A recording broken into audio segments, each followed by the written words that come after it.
2019 నుంచి 24 వరకు ఆంధ్ర రాష్ట్రంలో ఎలా పరిపాలన జరిగిందో ప్రజలందరూ తెలిసిన విషయమే.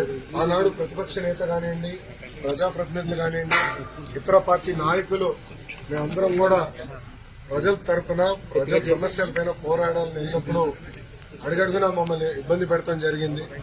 మమ్మల్ని రానిలేదు.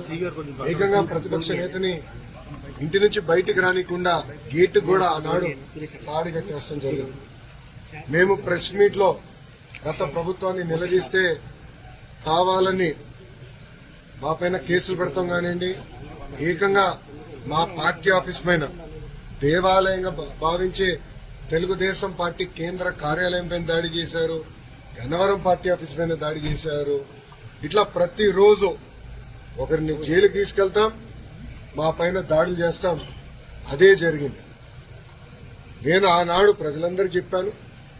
దాదాపు 90 బహిరంగ సభల్లో, యువగలం బహిరంగ సభల్లో ప్రజల ముందల ఎర్రబుక్ చూపించి ఏ అధికారులు వైకాపా నాయకులైతే చట్టాన్ని ఉల్లంఘించి ప్రజల్ని, తెలుగుదేశం పార్టీ కార్యకర్తలు ఇబ్బంది పెట్టారో న్యాయపరంగా వాళ్ళపైన చర్యలు తీసుకుంటా వాళ్ళని వదిలిపెట్టనని ఆనాడు హామీ ఇస్తాం జరిగింది.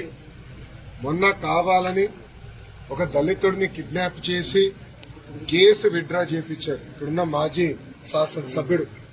ఆ కిడ్నాప్ కేసే ఈరోజు, ఆ కిడ్నాప్ వల్లనే ఈరోజు ఆయన జైలుకి వెళ్లే పరిస్థితి. అన్ని వాస్తవాలు బయటకు వస్తాయి. మాకు దాంట్లో ఎలాంటి సందేహం లేదు. న్యాయబద్ధంగా అన్ని చర్యలు మేము తీసుకుంటాం. మరిన్ని ట్రెండింగ్ వీడియోల కోసం న్యూస్ 18 తెలుగు యూట్యూబ్ ఛానల్ ను సబ్స్క్రైబ్ చేసుకోండి.